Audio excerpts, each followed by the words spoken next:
Oremos. Senhor Pai Santo, nós te suplicamos, em nome de Jesus, que derrames agora sobre os nossos corações a graça do Espírito Santo. Iluminai os nossos corações e os nossos sentidos, os nossos ouvidos, os nossos olhos, para podermos acolher com fé a Tua Palavra. Querida Mãe do Céu, São Miguel, todos os anjos e santos de Deus, intercedei por nós. Vinde agora neste ginásio, acompanhai-nos. Queremos conhecer melhor a vontade do Pai e pô-la em prática. Defendei-nos de toda a tentação, de toda a distração, de toda a dissipação.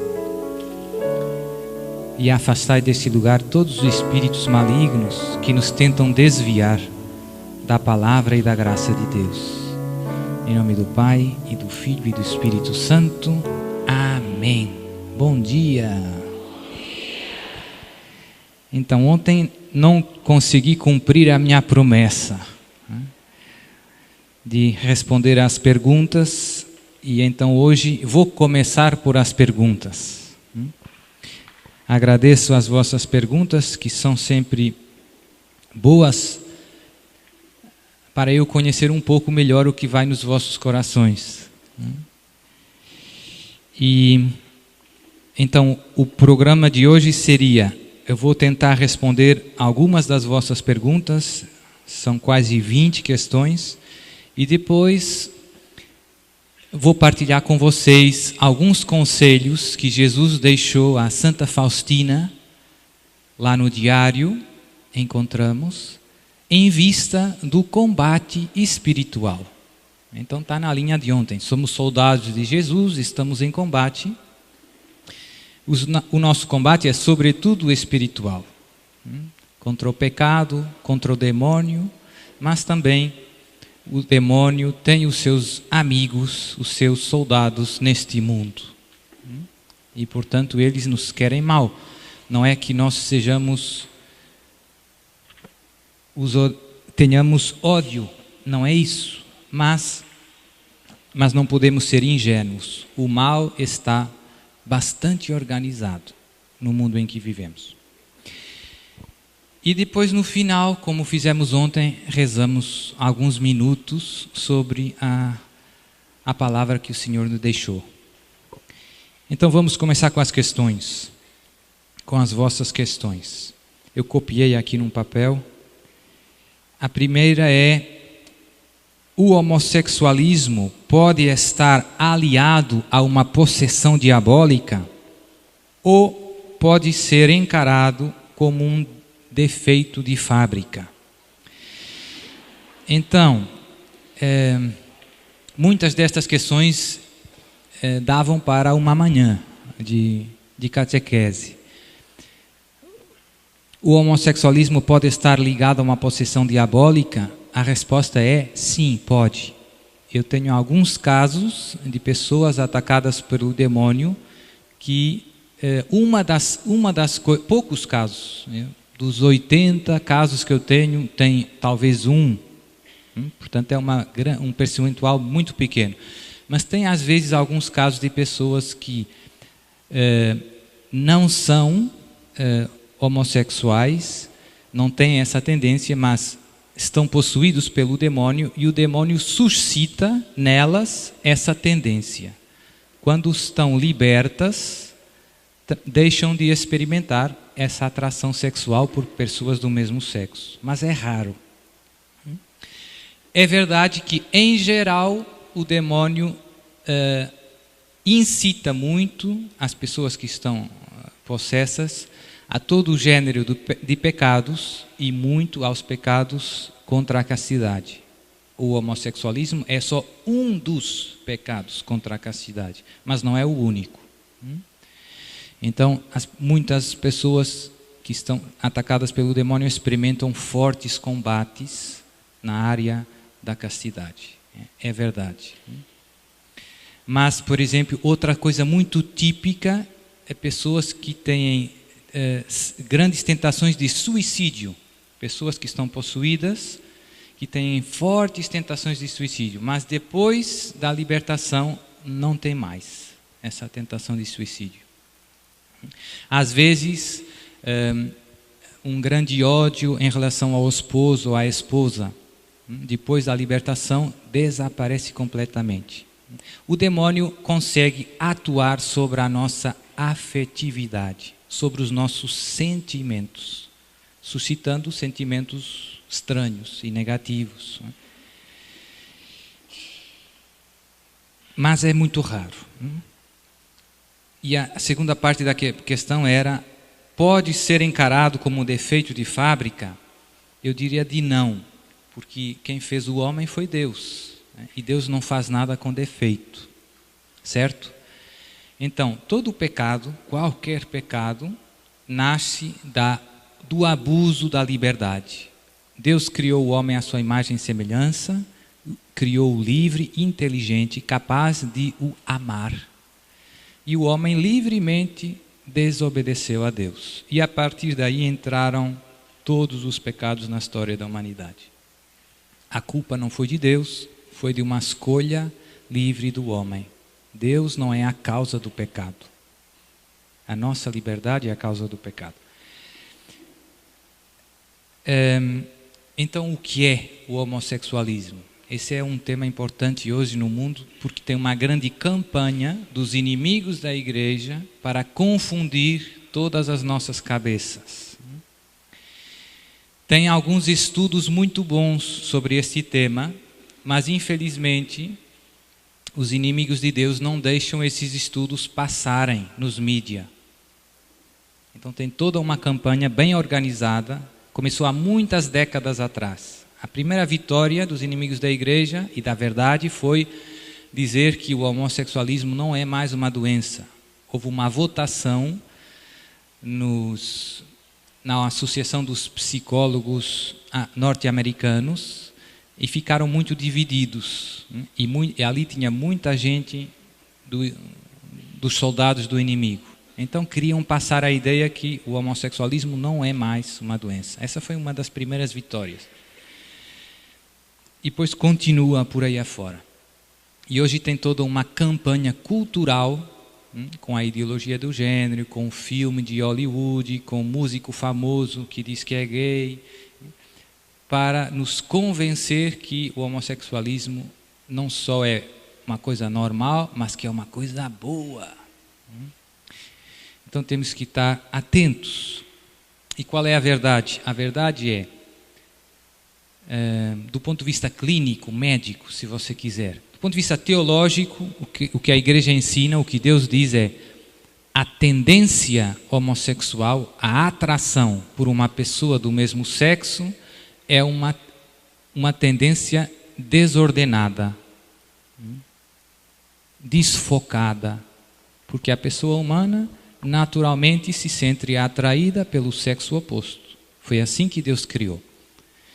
Já vamos ver qual é a causa dessa desordem na tendência. Mas a igreja também ensina que a tendência em si não é pecado. O pecado vem com a decisão, vem com a nossa vontade, vem no momento em que eu consinto sentir uma atração por uma pessoa do mesmo sexo, é um sentimento. Consentir nesse sentimento, aí é que vem uma decisão.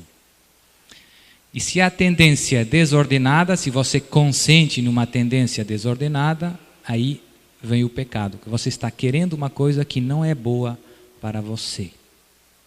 Eu vou dar um exemplo assim bem estranho, que era para vocês perceberem. Imaginem que alguém sente uma grande atração por comer umas pedras na hora do almoço. Não é? É uma atração para uma coisa desordenada. O nosso estômago não foi feito para comer pedras, nem os nossos dentes. Não é? Vai doer. Se você sentir isso, está tendo um sentimento que leva você a uma coisa má. Mas ainda não tem pecado, porque você não pode rejeitar esse sentimento e dizer: eu não quero comer pedras. Eu sei que pedras não vai fazer bem para os meus dentes, para o meu estômago, para a minha saúde. Você pode sentir vontade de comer pedras, mas não consentir. O problema vem quando você consente e você pega na pedra e começa mastigando a pedra. Então aí sim você fez a decisão e fez uma decisão errada. Padre, mas como surge essa tendência desordenada por pessoas do mesmo, atração sexual por pessoas do mesmo sexo? Tem alguns estudos sérios, bons, honestos, tem clínicas que se dedicaram a ajudar pessoas com tendências homossexuais a sair, a corrigir essa tendência. É possível, padre? É possível. É possível.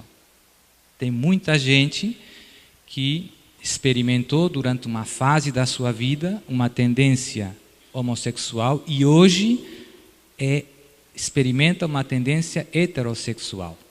Muitos têm família e filhos e, graças a Deus, estão bem. Conseguiram resolver esse problema na esfera afetiva. Por que surge essa tendência? Atualmente ainda não sabemos todas as causas. É um problema complexo, mas sabemos algumas coisas. Estamos ainda estudando. Sabemos que durante toda a infância e a adolescência é um período muito decisivo para a nossa identidade pessoal. E sabemos que esta maturidade afetiva está muito ligada à nossa família. Porque na família é o lugar onde nós aprendemos o que é o amor. E uma das coisas que se nota com muita frequência, seja no homossexualismo masculino, seja feminino, é que muitos destes casos existe um problema de relacionamento com a figura paterna, com a figura do pai.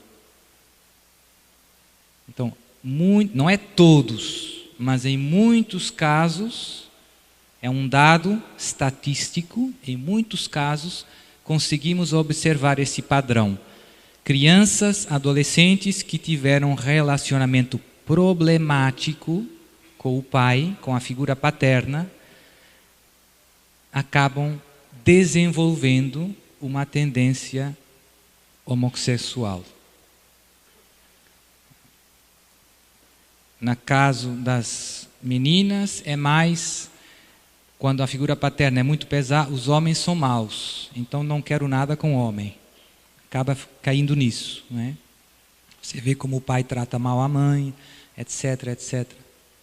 No caso dos rapazes, o mecanismo não é tão evidente, mas dá também no homossexualismo. E muitos casos de crianças que são abusadas acabam porque é uma grande violência do ponto de vista afetivo, não só físico. É uma coisa que fere muito a nossa intimidade espiritual também.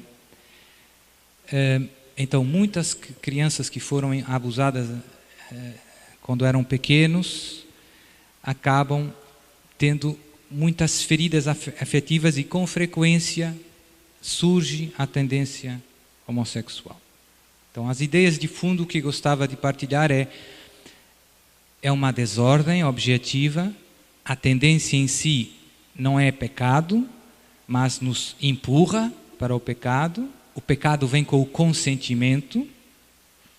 É uma desordem na afetividade, na identidade da pessoa que está ligado com o processo de amadurecimento afetivo, que depende muito da família, dos laços familiares e da idade de criança e adolescência. Então, essas são algumas ideias que convém que todos saibamos. Eu vou passar... Tem outra questão sobre esse tema, então eu vou passar na questão 2. Se tiver uma pessoa bem próxima que é homossexual, como devemos tratá-la? Então, um problema que cada vez mais experimentamos. Tem pais que ficam bem aflitos porque um dos filhos agora diz que é homossexual, ou tem primos, irmãos. Como fazer? Então, a primeira ideia é: toda a pessoa humana merece amor e respeito. Isso não significa que você concorde com as decisões erradas dos outros. Tem uma frase que eu gosto muito: Jesus nos ensinou a amar as pessoas e a odiar o pecado. Então, é muito importante essa ideia estar bem clara na nossa mente.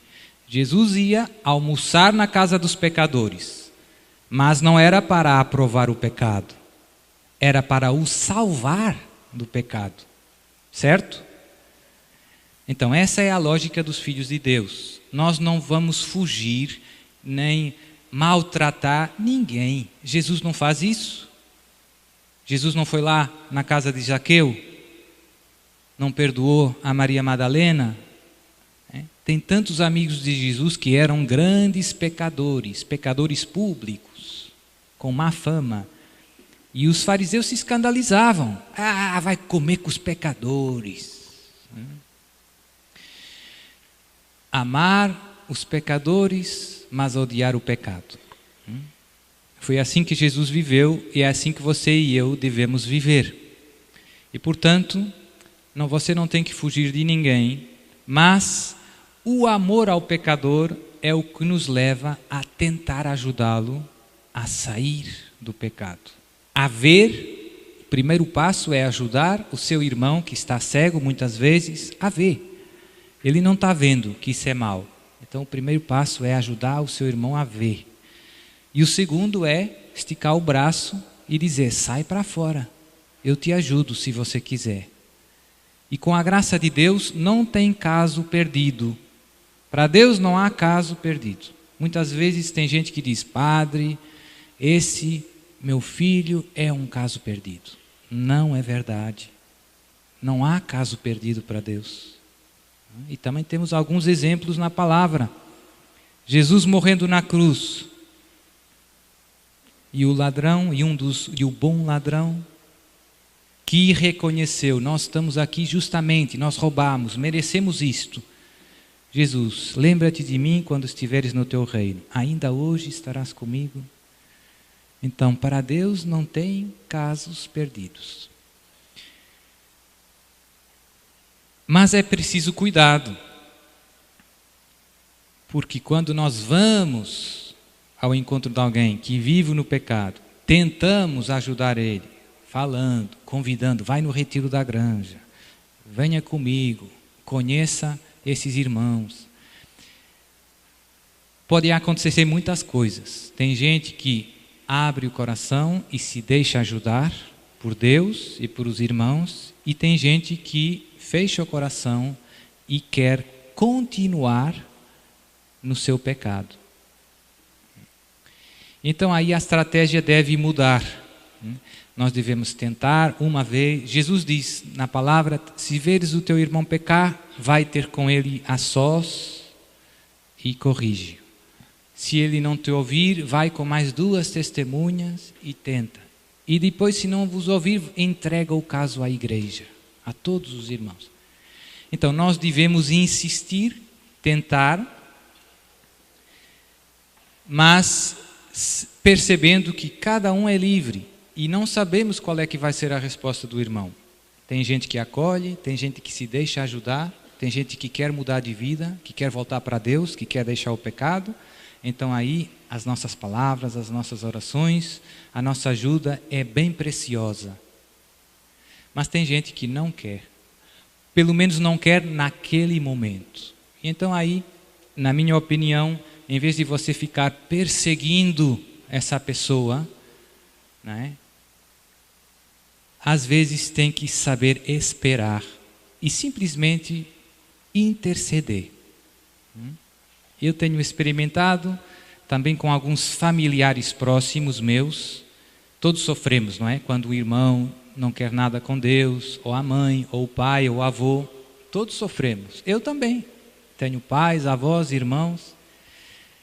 E sempre tentamos falar, e com amor trazer eles de volta, mas não sempre, né? Tem um provérbio lá em Portugal que diz: santos de casa não fazem milagres. Pois é. Então todos experimentamos um pouco isto. E na minha experiência, eu vejo que as maiores conversões com irmãos, com meu pai, com pessoas da minha família, têm vindo não por longas conversas, não por cartas, que eu também escrevia, mas sobretudo por intercessão, por rezar terços e oferecer sacrifícios por eles. Coisas que eu vi que funcionam. Por exemplo, oferecer sacrifícios, né? Jejuar por a conversão do seu irmão. Ou fazer uma peregrinação num santuário pela conversão do seu marido. Rezar um terço todos os dias. Essas são armas poderosas, eficazes. E depois, eu penso que é muito importante manifestar o nosso amor por estas pessoas. Dizer: meu irmão, minha irmã, eu te amo, mas isso que você está fazendo destrói a sua vida e ofende o meu Jesus. Você deve ser muito verdadeiro, muito claro, mas ao mesmo tempo não deixar de manifestar o seu amor. Você está triste, por um lado, porque Jesus está sendo ofendido.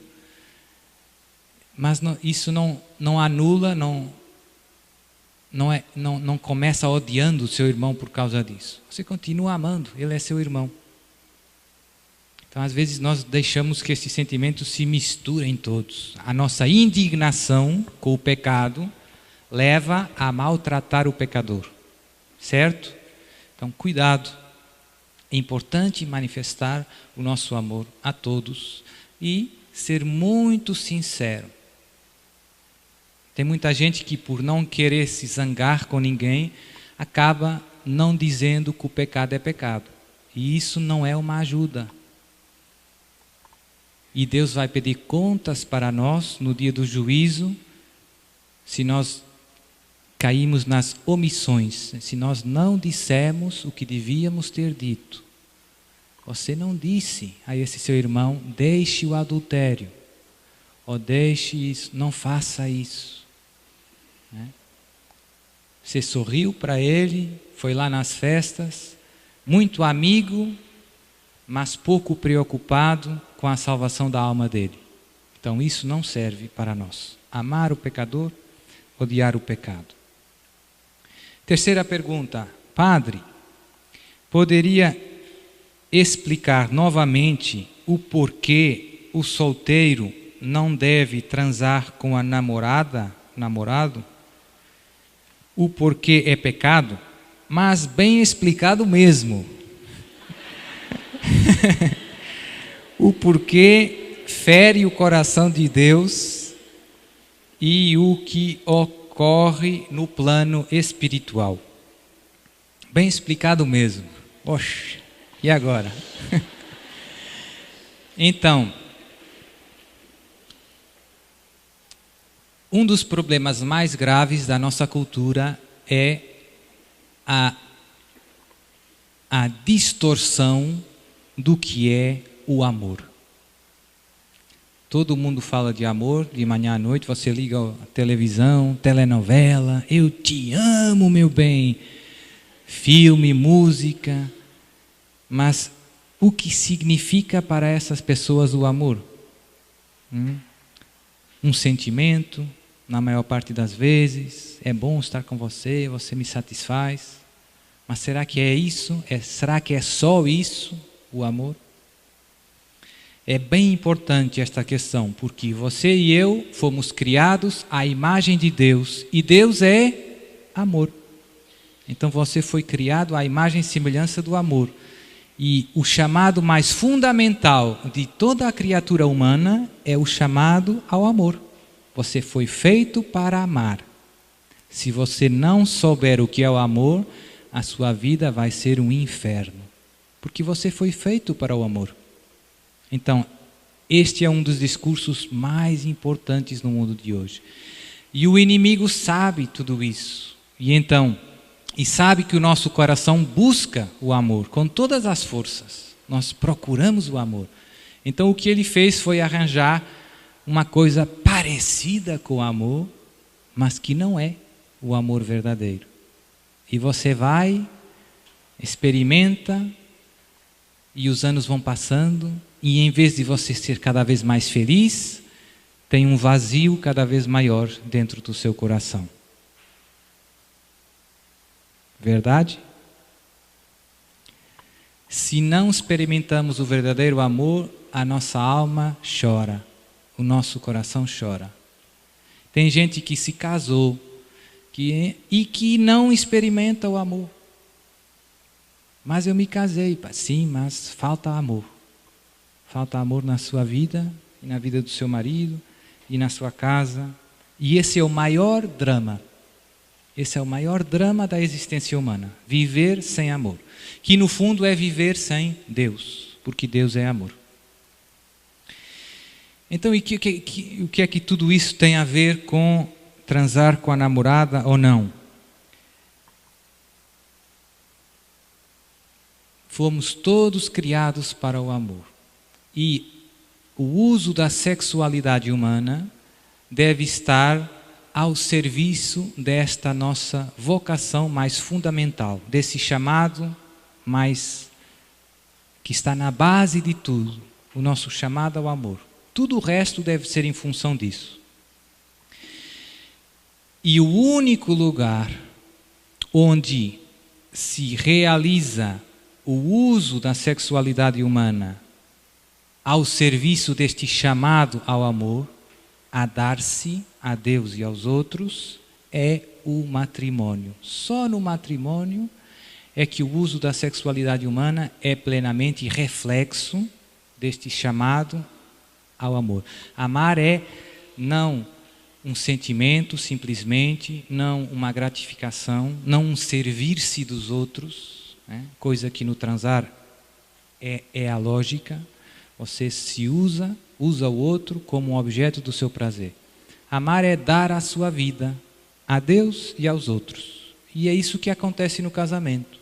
Você diz à sua esposa: eu te ofereço a minha vida. Eu te ofereço o meu corpo. O meu corpo não é mais meu, é seu. Mas antes do casamento você não fez isso. Você não deu a sua vida para ninguém. E por isso o ato conjugal é como se fosse uma mentira. Você está aparentemente dando todo a outra pessoa, mas no fundo não se quer dar. Aquele ato não exprime a doação da sua pessoa.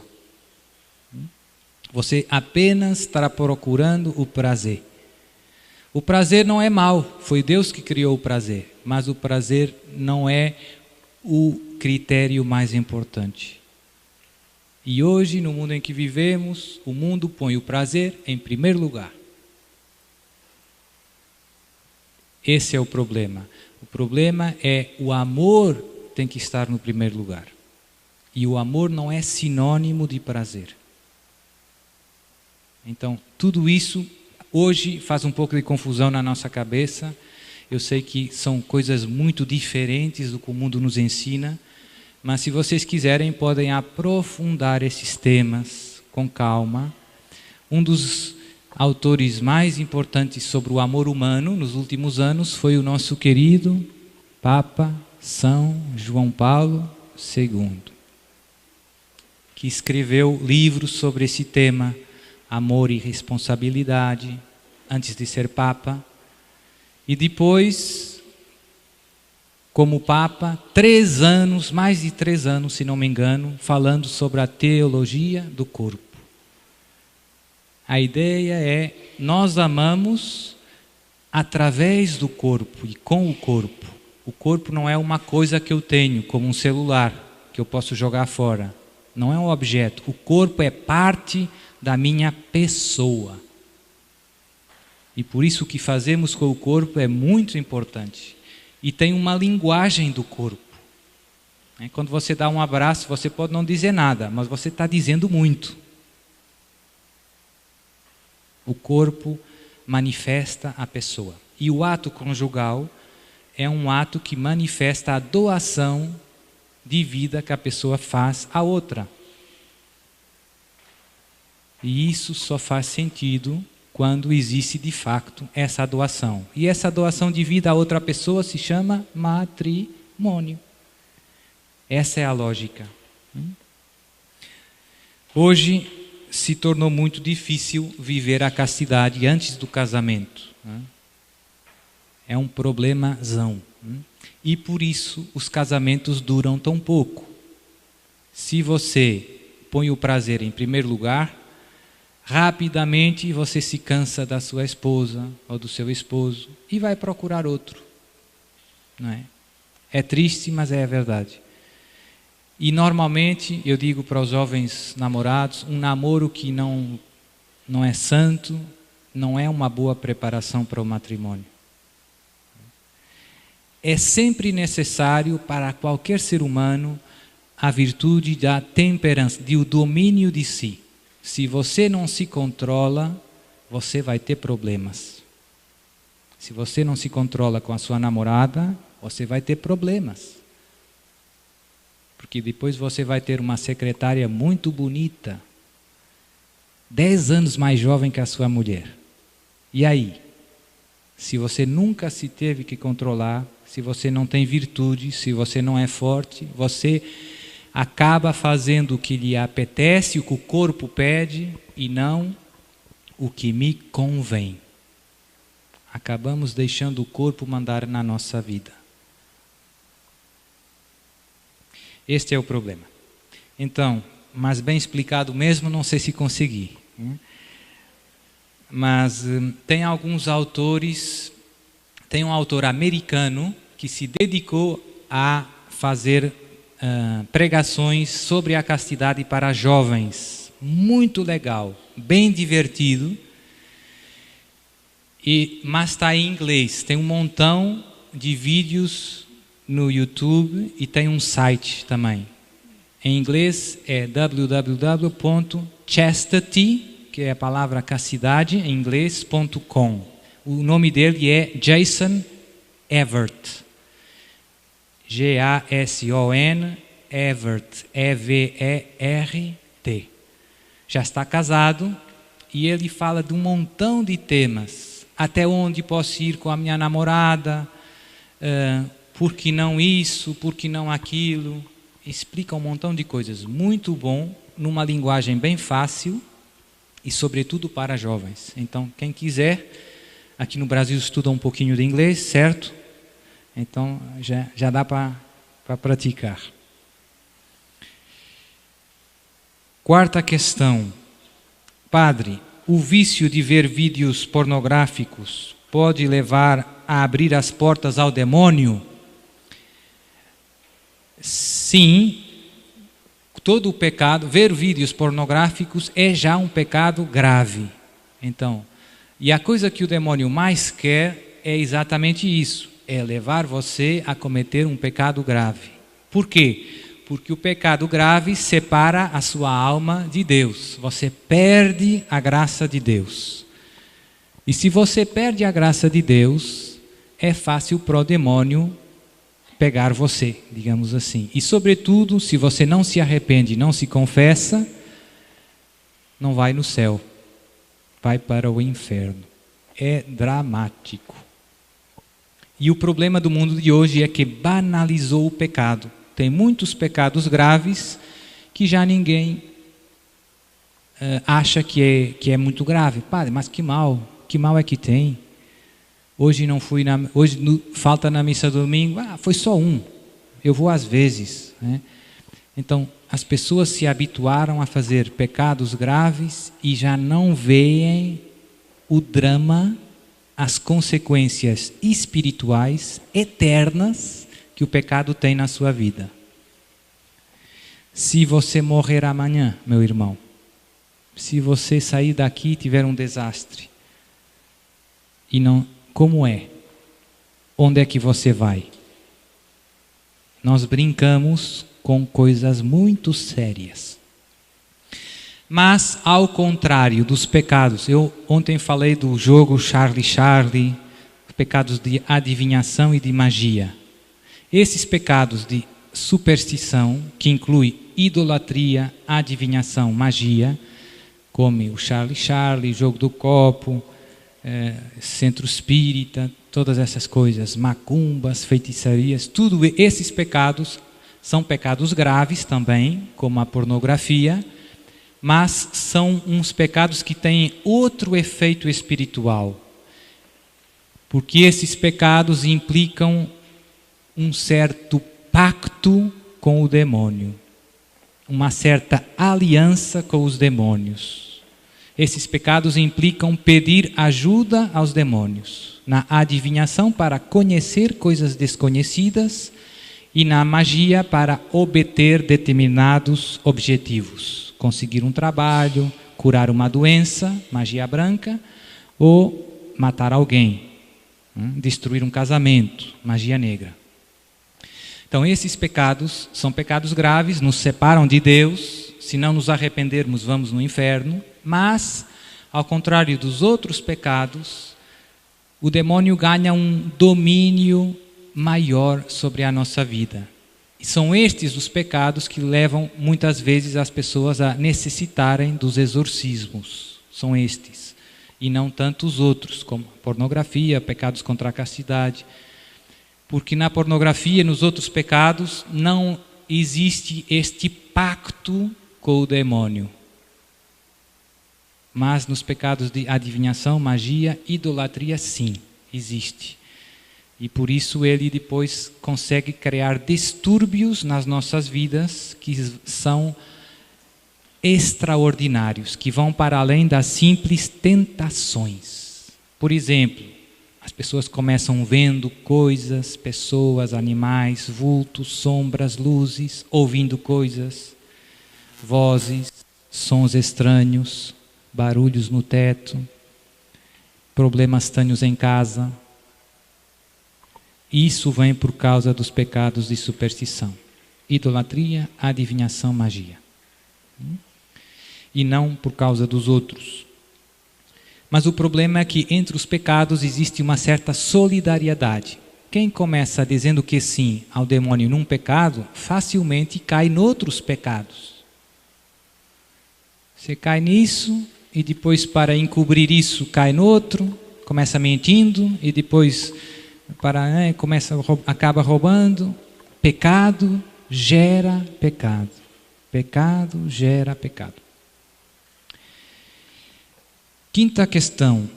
Qual a diferença entre possessão e manifestação diabólica em um corpo ou em um ambiente?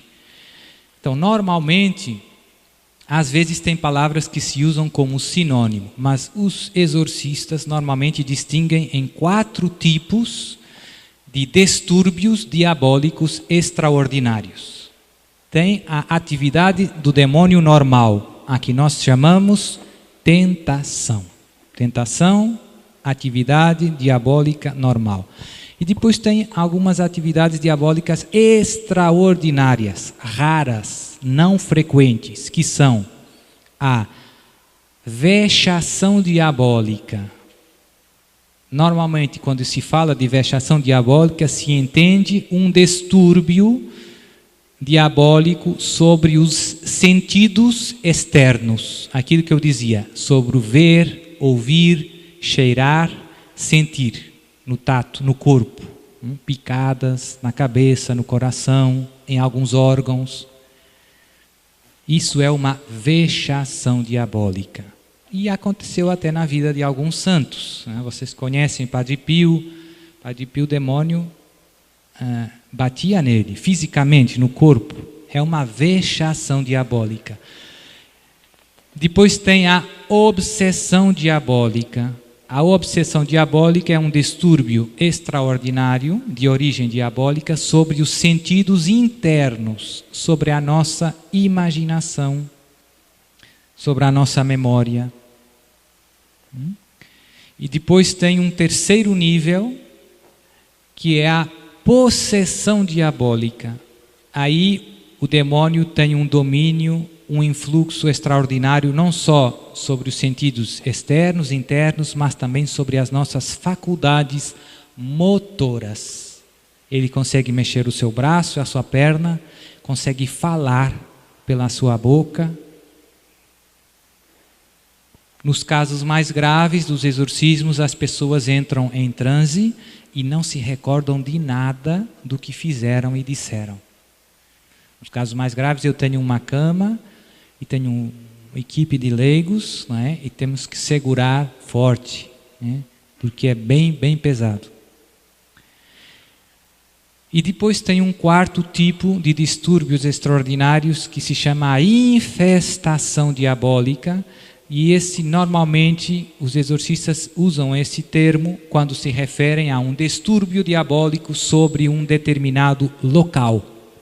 Não sobre uma pessoa, mas sobre um local. Uma casa, uma fábrica, um carro. Infestação diabólica. Que tem comportamentos estranhos. O carro não anda e depois anda. O computador não trabalha e depois trabalha. Chama o técnico, já funciona. Chega na oficina, já funciona. Não tem nada. Né? 1 dia, 2 dias, 3 dias. Você vê que o demônio está brincando conosco. E essa é infestação diabólica.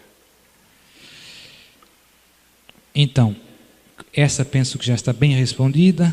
6ª questão. Padre, qual a postura que o leigo deve tomar diante de uma possessão quando não se tem nenhum exorcista por perto?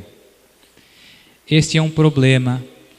É uma boa pergunta, porque infelizmente tem poucos exorcistas. Então, muitas vezes você está lá no seu grupo de oração, está lá na sua paróquia, vai num retiro e se começa a rezar, chega a adoração, chega a invocação do Espírito Santo e de repente, gente, tem algum irmão, alguma irmã que começa tendo uma manifestação.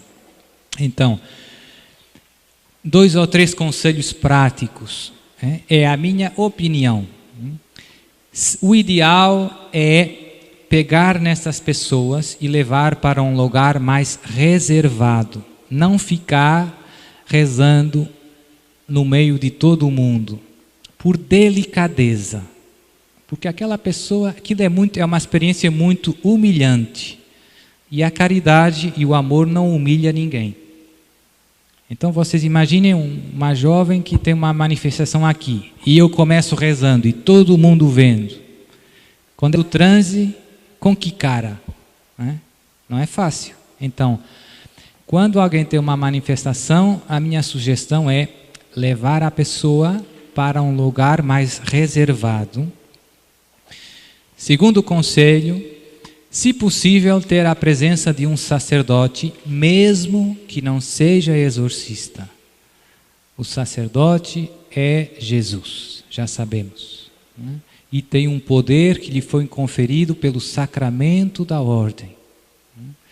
Mesmo, mas eu não quero rezar, eu não sei. Se o padre rezar o Pai Nosso, o demônio não vai gostar. O Pai Nosso e Ave Maria. O terço, não é preciso o padre ficar preocupado, mas eu não, tranquilo, não. Padre, venha, vamos rezar o terço. Não assustar o padre. Às vezes o padre está mais assustado que os leigos.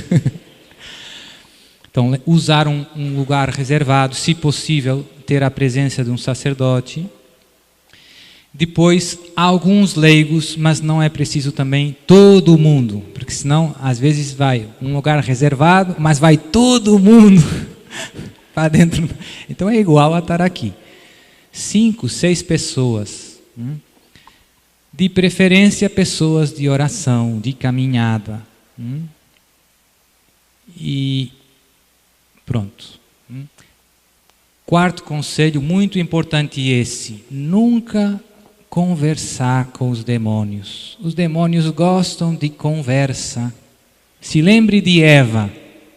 É verdade que Deus disse. É verdade.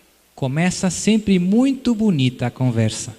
Com muita frequência o demônio se faz passar por um defunto por um familiar, ou por um vizinho, ou até por outras pessoas vivas. E então as pessoas que acompanham a pessoa, normalmente tem sempre gente da família, começa acreditando que é um defunto, ou que é o vizinho, ou que é a vizinha. E o demônio nesse momento começa metendo veneno, dizendo que a vizinha fez, eu fiz isso e vou matar ela. E é tudo truque do demônio, é tudo mentira.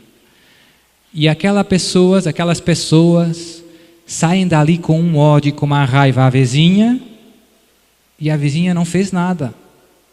E se você cair nesses juízos temerários, você já cai no pecado. Você está atribuindo à sua vizinha pecados graves que ela não fez, que ela fez macumba e bruxaria. Isso foi o que o demônio disse. Mas o demônio é pai da não conversar com o demônio. Rezar. Eu vejo que o demônio engana muito, e cá no Brasil tem muita gente de Ministério de Cura e Libertação que gasta tempo conversando. Não é boa ideia. E o demônio não quer é que você reze. Então, normalmente na minha equipe eu tenho algumas pessoas que a missão delas é tapar a boca. Começa falando, o demônio tapa a boca. Seja para nós não nos distrairmos na oração, porque ele quer distrair você, seja para evitar esses juízos temerários, porque ele começa dizendo que é a vizinha, que é o tio, que tem que mandar umas velas e celebrar umas missas. É tudo mentira. Não dê conversa ao demônio, não seja imprudente. E o que rezar, padre, nesses momentos? Então, 2 sugestões simples. Rezar a orações de libertação. Eu tenho uma que fiz, que está lá no meu site, santidade.net, em português, orações, santidade.net, oração de libertação. Começa com o Pai Nosso e depois desenvolve o Pai Nosso. Segunda sugestão, rezar o terço. O demônio odeia o terço, o santo terço. Reze o terço com devoção. E depois de algum tempo, as pessoas acalmam.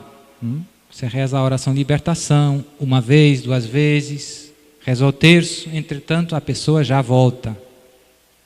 Cansada, normalmente eu dou para eles um pouco de água.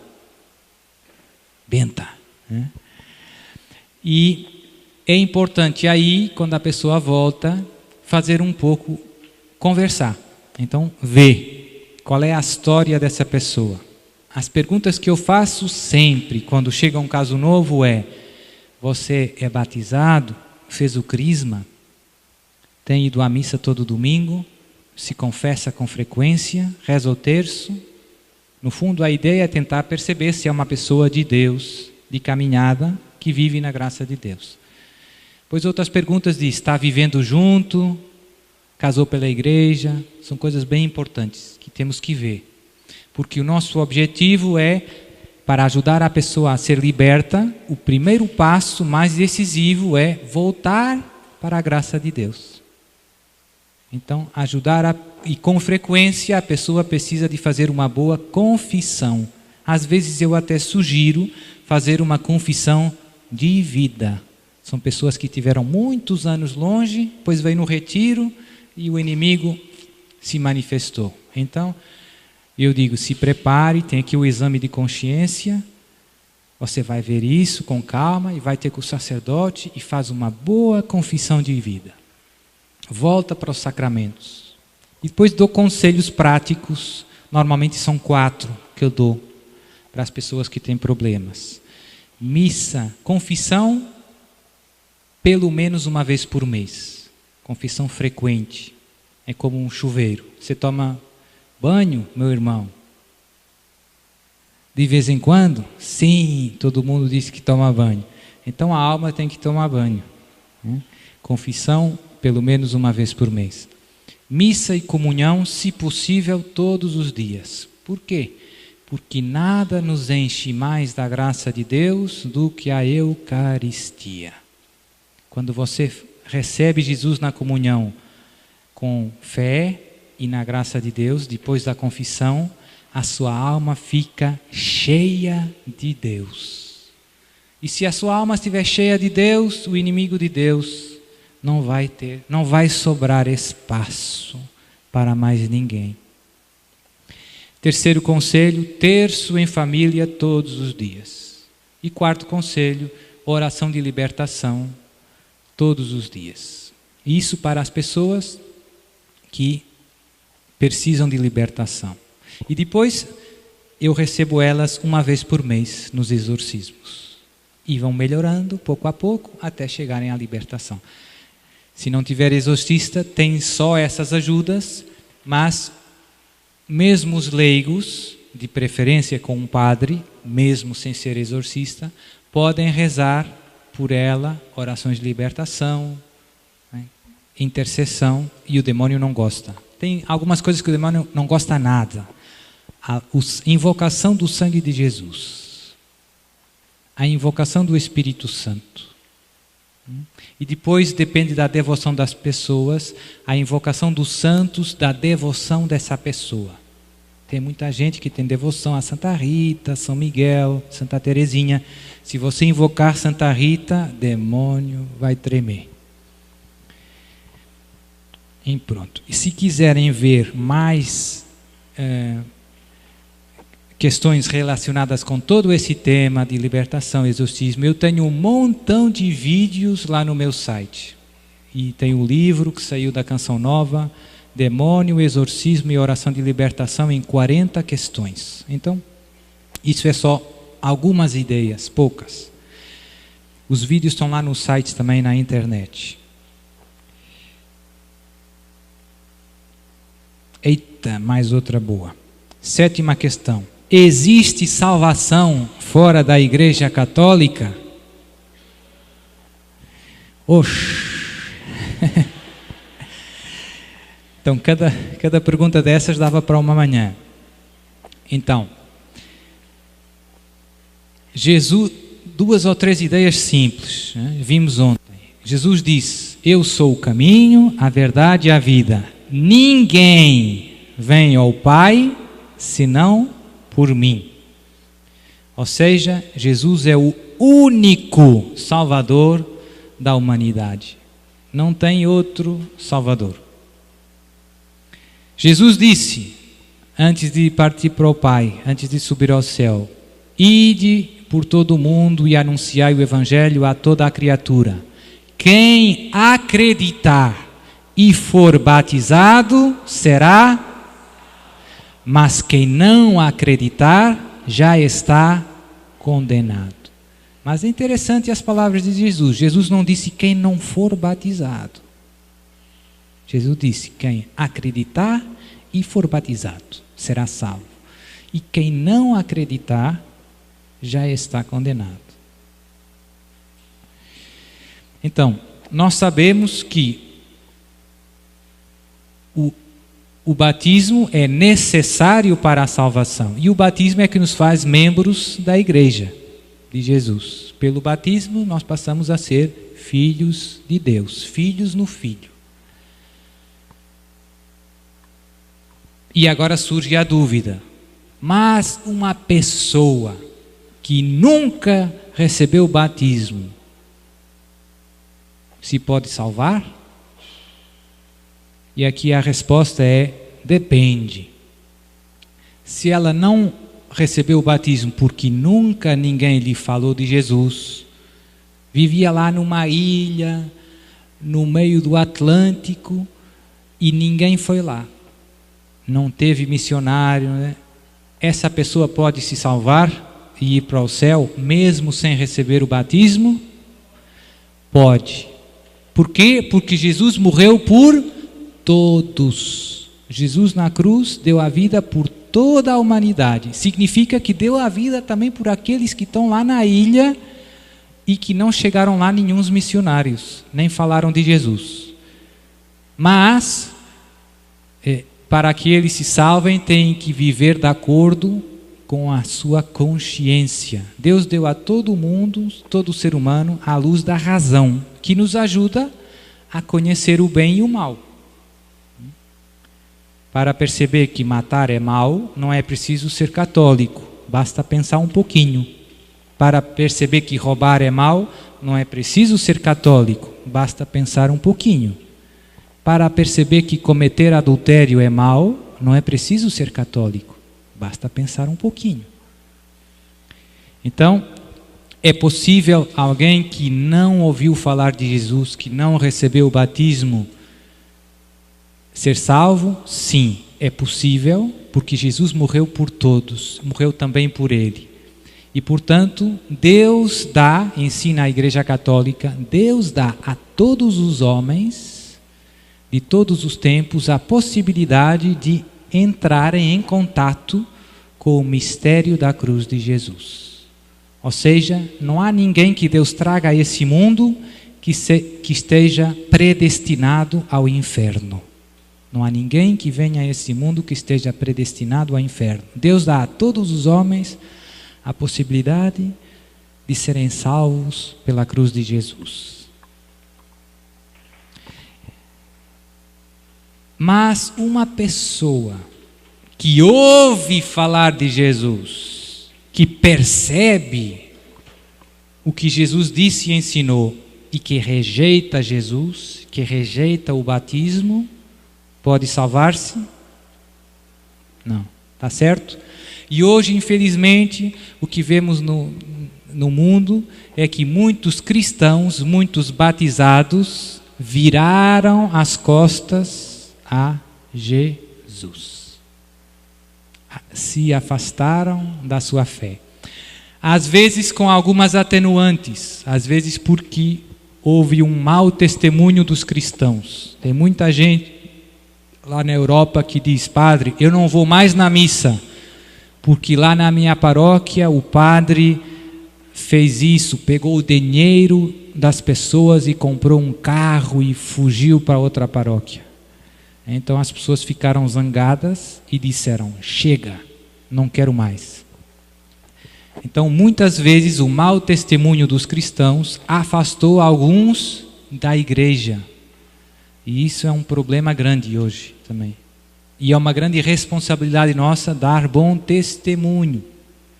Tem muita gente que diz: padre, não vou na igreja, porque lá na igreja está gente que não fala para o irmão, que vem cá para fora, põe no tribunal. Eu não quero essa gente. Então isso é um problema grave hoje. Tem muita gente que se afasta pelo mau testemunho dos cristãos. O que devemos dizer a essa gente? Meu irmão, Jesus não tem culpa dos pecados dos seus discípulos. Jesus te ama e deu a vida por ti, e você não fixe o seu olhar nos seus irmãos. Fixe o seu olhar em Jesus e no coração de Jesus, no amor de Jesus.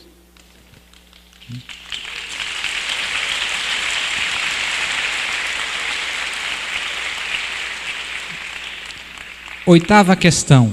No momento de possessão, a pessoa que toca no possesso, que segura, corre o risco de ficar contaminada? Pergunta. Não corre. Não é contagioso, como a gripe. Não é contagioso. Senão eu estava mal, né? Não se contagia, graças a Deus. E por isso pode segurar, pode ajudar. Tem gente que pensa: eu não quero o ministério de cura e libertação, eu não quero fazer mal ao demônio, porque assim o demônio não vem atrás de mim. Somos amigos. Esse é um pensamento muito ingênuo. O demônio te odeia e já está fazendo hoje o melhor que pode para destruir a sua vida. Se você for no Ministério de Cura e Libertação, o demônio vai continuar fazendo o melhor que pode para destruir a sua vida. Não vai mudar nada. Ele já te odeia. Mas tem muita gente que cai nessa lógica. Eu não vou nesse ministério, não faço mal para ele e ele não faz mal para mim. ele já está fazendo todo o mal que pode para destruir a sua vida. Não vai mudar. E a atitude dele não vai mudar. Já está no máximo do ódio.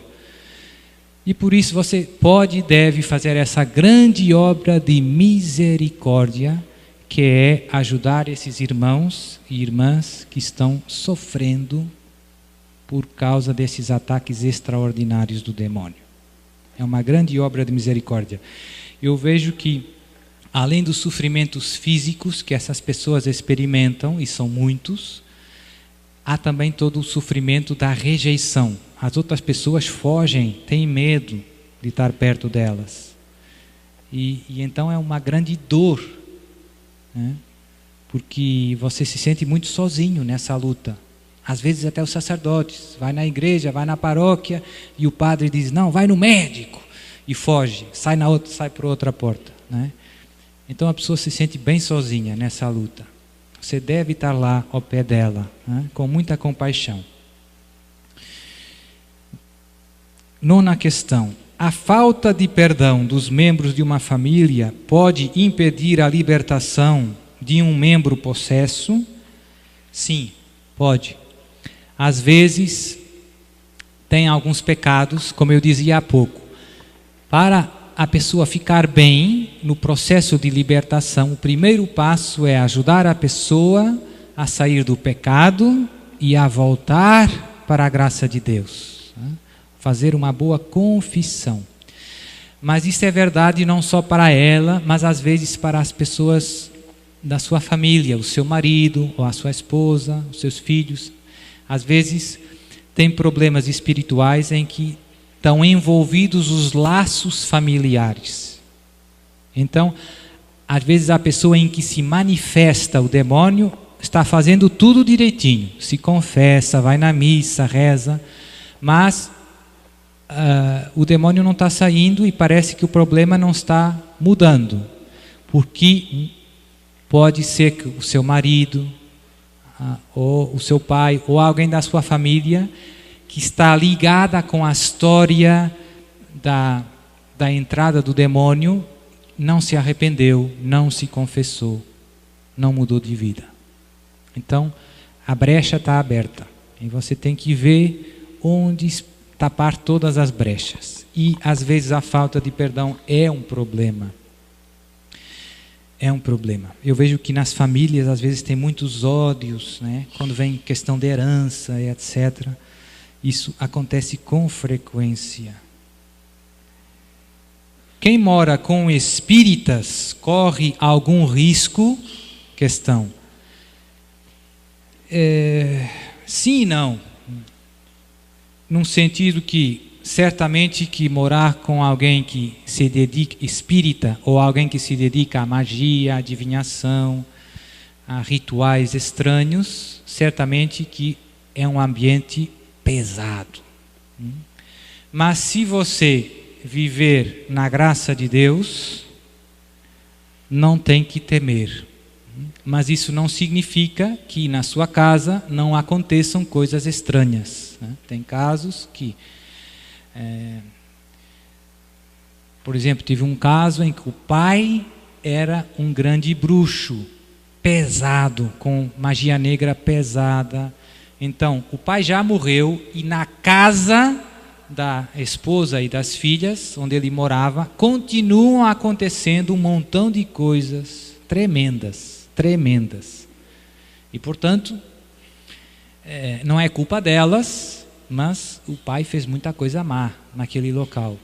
Então é preciso exorcismos, não tanto, no caso delas, até há uma delas que está mal, uma das filhas. E, infelizmente, às vezes tem pais que consagram filhos ao demônio.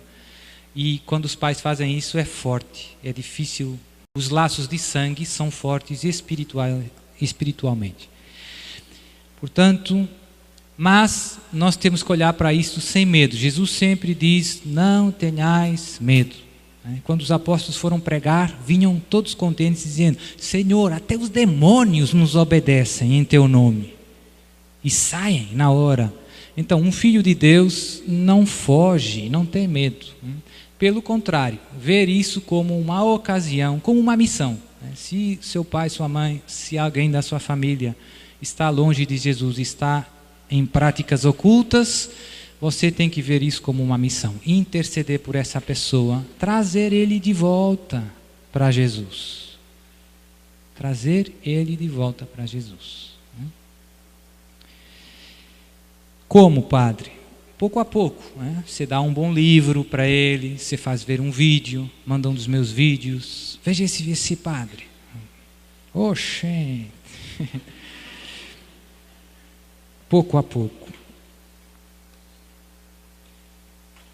Eita, o tempo já vai. Mais uma ou duas questões. Essa é difícil, não sei o que dizer muito. Qual a sua opinião sobre a vida extraterrestre?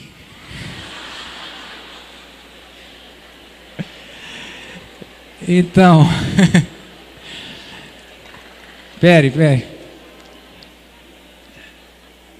O que dizer sobre esse tema? Duas ou três ideias. Primeiro, nós sabemos que Deus criou-nos, não é? Temos todo o relato da criação. Criou os céus e a terra, Deus criou tudo, não é?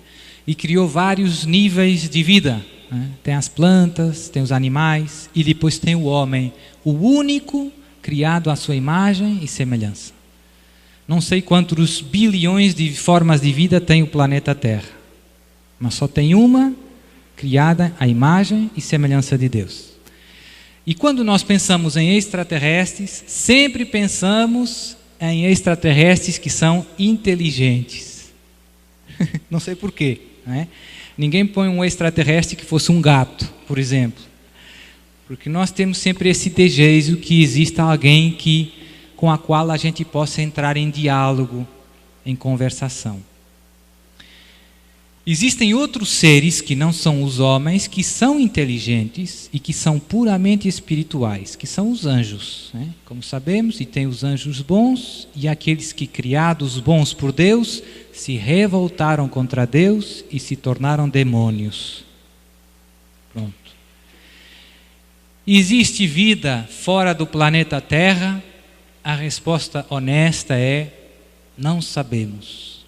Até hoje, não há provas que exista vida no outro planeta. Existem alguns planetas que tenham as mesmas circunstâncias climatéricas que a Terra no universo? Sim, existem mais alguns planetas que têm Sol e situações parecidas. Mas isso não significa que exista vida. E depois, sobretudo, não significa que exista vida inteligente.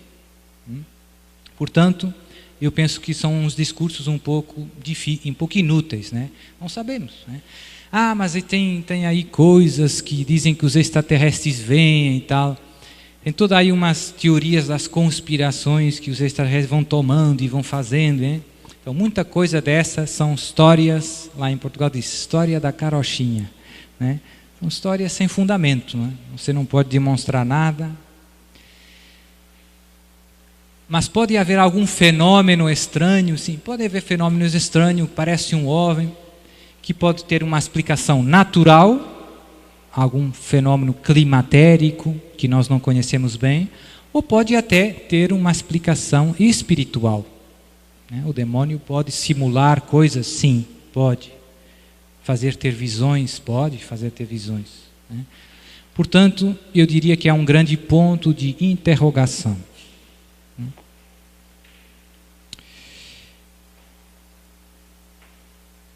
12ª questão. Como resistir às tentações impostas pelo mundo e ser inteiramente casto, assim alcançando a santidade? Como resistir às tentações do mundo e viver castamente e ser santo? Então, é uma boa pergunta. Vivendo bem pertinho de Jesus. Ou seja, frequentando a missa, a confissão, tendo um programa de oração diário. eu vejo que nas nossas vidas o que falha muito, nós temos bons desejos, temos boa vontade. Padre, eu quero ser santo, quero ser casto. Mas depois saímos, vamos lá para a nossa casa, e qual é o problema? O problema é que não temos uma disciplina espiritual. Rezamos enquanto o entusiasmo do retiro dura. 1 terço, 2 terços, 2 semanas, 3 semanas, 4 semanas. Já perde o fogo. Então, aí a luta é... O meu conselho é: você faça um horário, um programa, para manter a sua vida sempre unida a Jesus. É um pouco como a saúde do corpo, né? Se você quer estar em forma, vai no ginásio, cada palestra, né? Ou não? Ginásio? Academia. Vai na academia, né? E passado 3 meses já está, né, pronto para ir para a praia, né? Na vida espiritual é necessária essa disciplina. Se você não for na academia de Jesus, o seu fogo, o amor vai arrefecer no seu coração. Se tende a apagar, pouco a pouco, pouco a pouco. Então, uma das decisões mais sábias é ter um programa, uma academia espiritual. Eu vou rezar o terço amanhã, e pôr mesmo um horário. Você faça num papel os dias que vai na missa, o dia da confissão, a que horas reza o terço. Isso ajuda muito. E isso ajuda muito, sobretudo, quem está no mundo. Depois ajuda muito a ajuda dos outros. Grupo de oração, boas amizades. E se você quer ser casto, tem que ter namorada casta, ou namorado casto. Senão é impossível. Né? Então, tudo isso é necessário. Se contamos só com o entusiasmo que trazemos do retiro, não vai durar muito. Porque o entusiasmo acaba. É preciso disciplina. E ao passar dos meses, se nós ganharmos esses bons hábitos de vida da oração,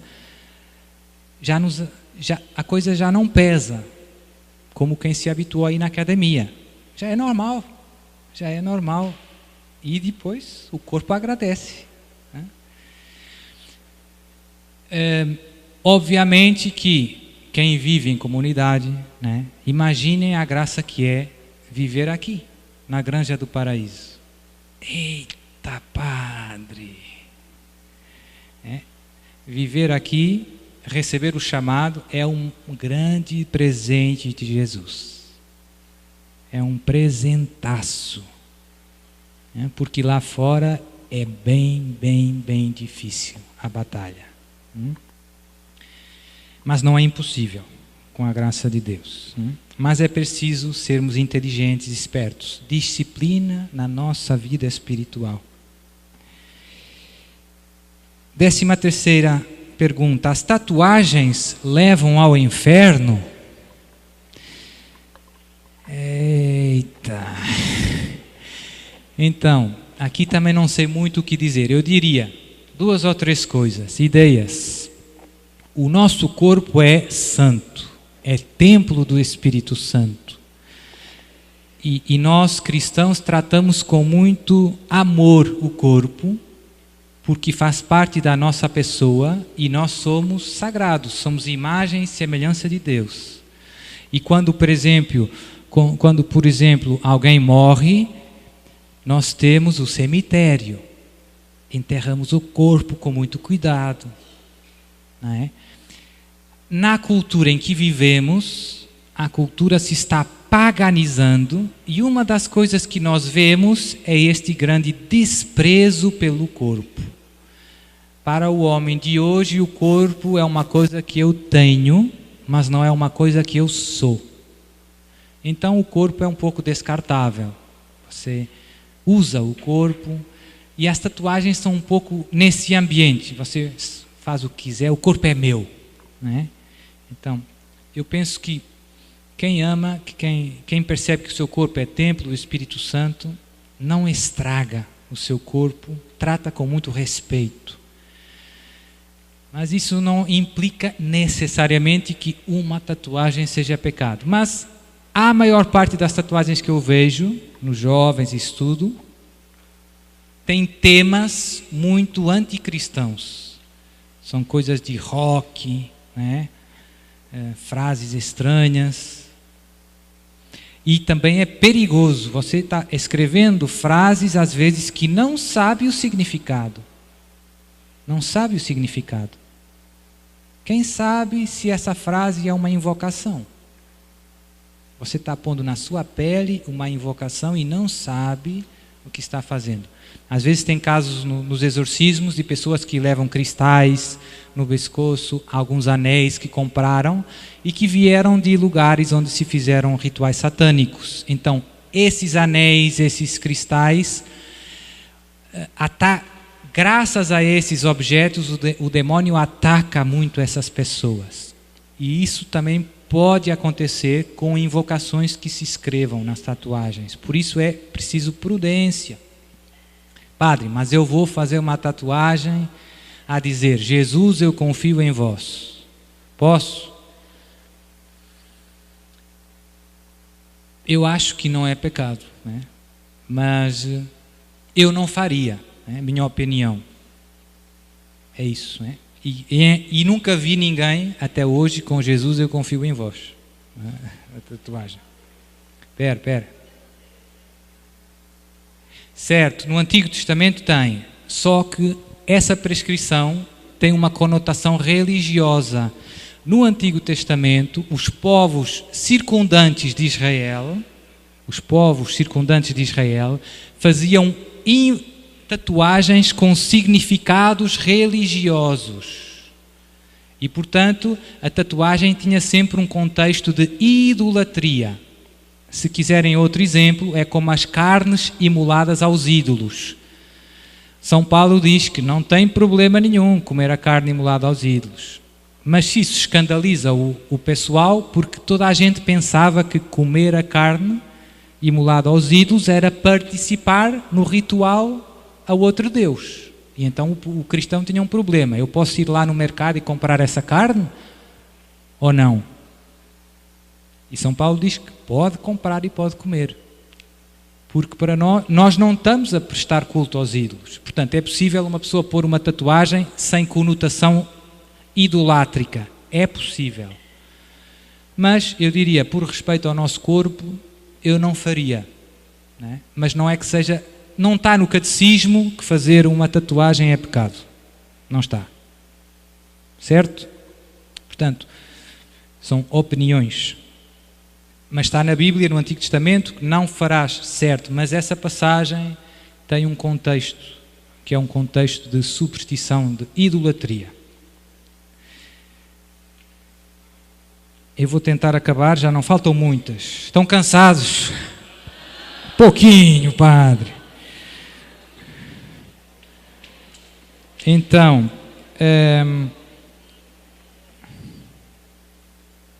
qual a posição da Igreja sobre as supostas aparições de Medjugorje?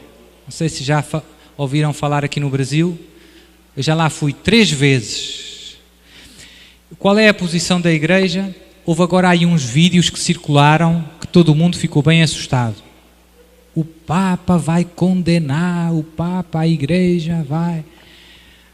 A posição oficial hoje é da Conferência Episcopal da antiga Jugoslávia, que é um país que já não existe. Agora existem vários países ali, Croácia, Bósnia e Herzegovina. A Medjugorje está na Bósnia. E a Conferência Episcopal da ex-Jugoslávia, o que decidiu sobre Medjugorje é que as aparições não consta serem sobrenaturais.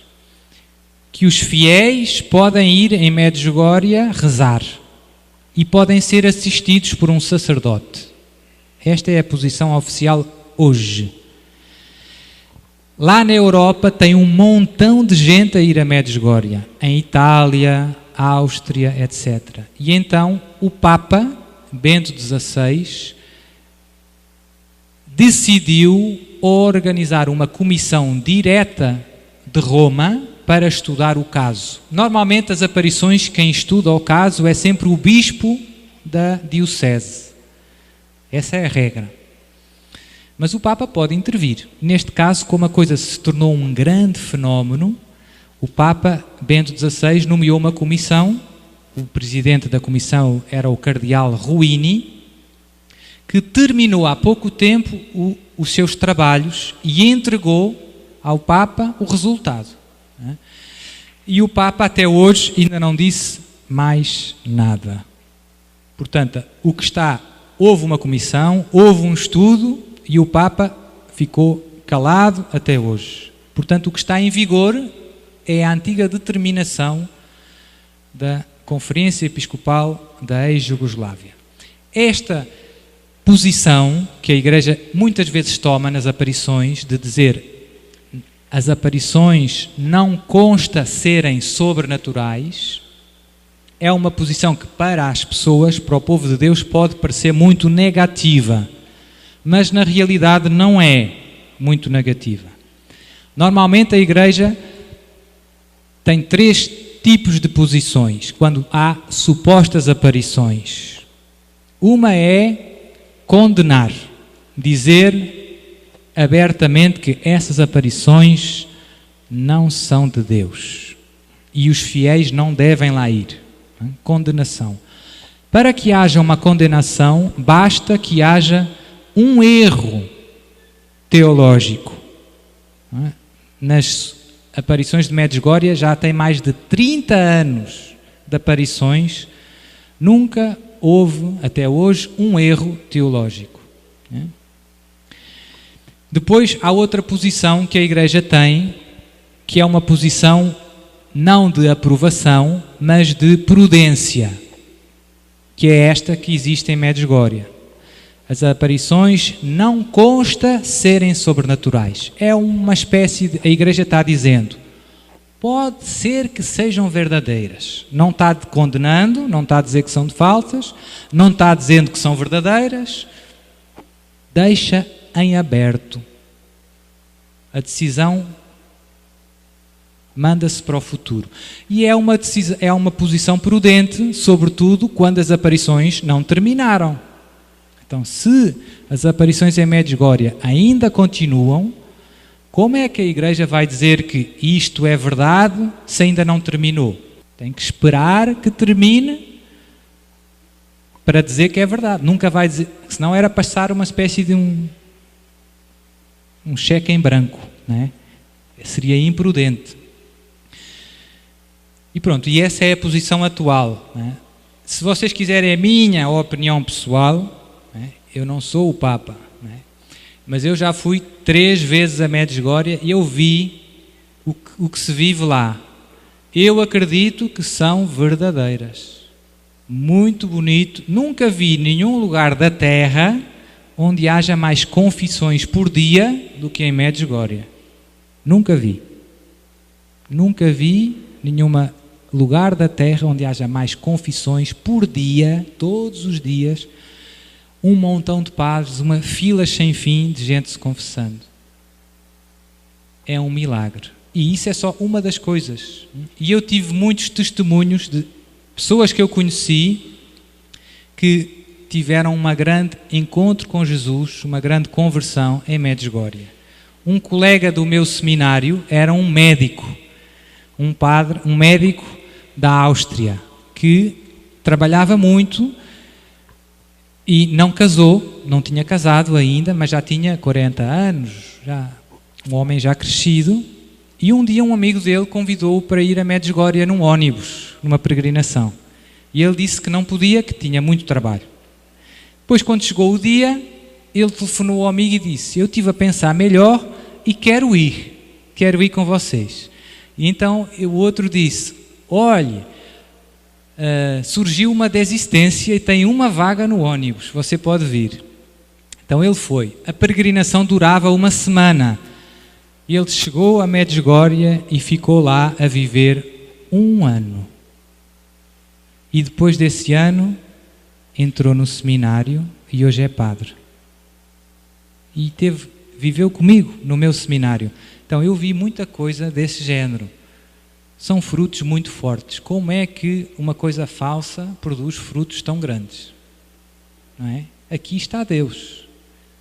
Como disse Jesus no Evangelho, pelos frutos se conhece a árvore. Uma árvore boa não pode dar maus frutos, nem uma árvore má dar bons frutos. Depois da morte, o que acontece à nossa alma? Estamos quase a acabar. Depois da morte, temos o juízo particular. A nossa alma vai ver, na luz de Deus, todo o bem que fez, todo o bem que deixou de fazer, todo o mal e todas as consequências dos seus atos nas vidas dos outros. E vamos ver o que escolhemos, no fundo, com a nossa vida. Céu, purgatório e inferno. Há soldados do inimigo infiltrados na Igreja Católica? Como conseguir identificá-los? Oxe! Sim, infelizmente tem alguns soldados do inimigo infiltrados na Igreja Católica. É triste.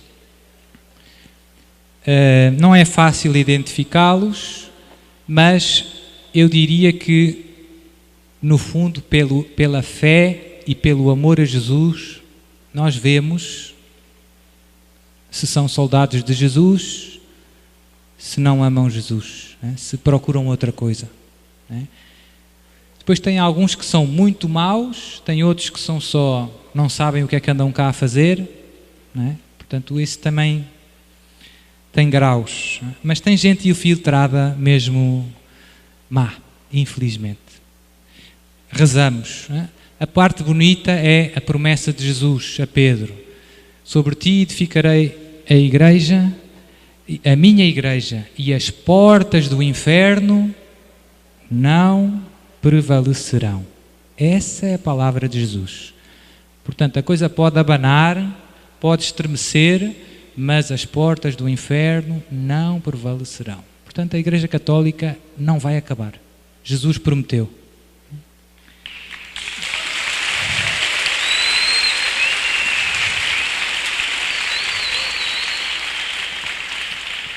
Então vamos fazer uma oração final. E está na hora. Obrigado pelas vossas questões. Foi um prazer. Fizeram suar o padre. Então vá, um teclado aí, se faz favor. Oremos.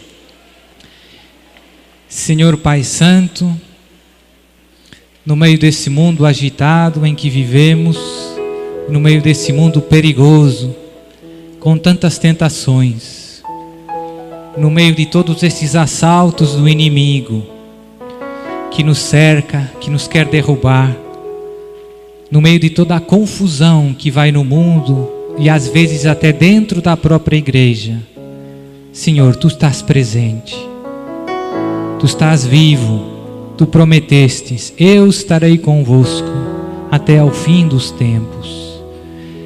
Jesus, queremos permanecer firmes e fiéis até ao fim. Queremos estudar a Tua palavra, queremos conhecer cada vez melhor a Tua palavra para desmascarar as mentiras e os erros que circulam à nossa volta. Te pedimos, Senhor, a graça de conseguirmos pôr em prática uma disciplina na nossa vida espiritual, para podermos perseverar no Teu amor até ao fim. O mundo tem tanta força, Senhor. As tentações, as más companhias, a correria nos desviam de Ti. Queremos, Senhor, começar esta academia de Jesus, essa disciplina todos os dias, rezando o terço, meditando a Tua palavra, frequentando a Eucaristia, a adoração. indo no grupo da oração, alimentando as boas amizades, vindo na granja, vindo nos retiros da comunidade. Só assim, Senhor, poderemos sobreviver a este mundo, a este ambiente que cada vez se torna mais agressivo. Cada vez mais o inimigo pega mais almas, e mais almas, e mais almas. E nós, Senhor, queremos ser teus instrumentos, teus soldados, para resgatar o máximo que pudermos, o maior número possível dos nossos irmãos, trazê-los de volta para ti. Mas para que isso aconteça, temos que estar cheios de ti, temos que estar unidos a ti, temos que estar em ti, Senhor. Eu te peço agora, Senhor, que este fogo que acendeste no nosso coração neste retiro se transforme em propósitos que nos levem a viver uma vida santa, propósitos concretos que nos levem ao céu. Senhor, não podemos perder mais tempo. Está chegando o momento da batalha final. Temos que nos preparar e fortalecer. Não queremos ser apanhados desprevenidos, como as virgens imprudentes que não tinham azeite. Queremos estar prontos, Senhor. Abençoa-nos agora com a tua poderosa bênção. Essa bênção que fez ver os cegos e que fez andar os paralíticos. Essa bênção que libertou os possessos. Essa bênção que deu força, que deu esperança, que deu alegria a todos os que sofrem. Eis-nos aqui, Senhor, para fazer a tua santa vontade. Em nome do Pai, e do Filho, e do Espírito Santo. Amém.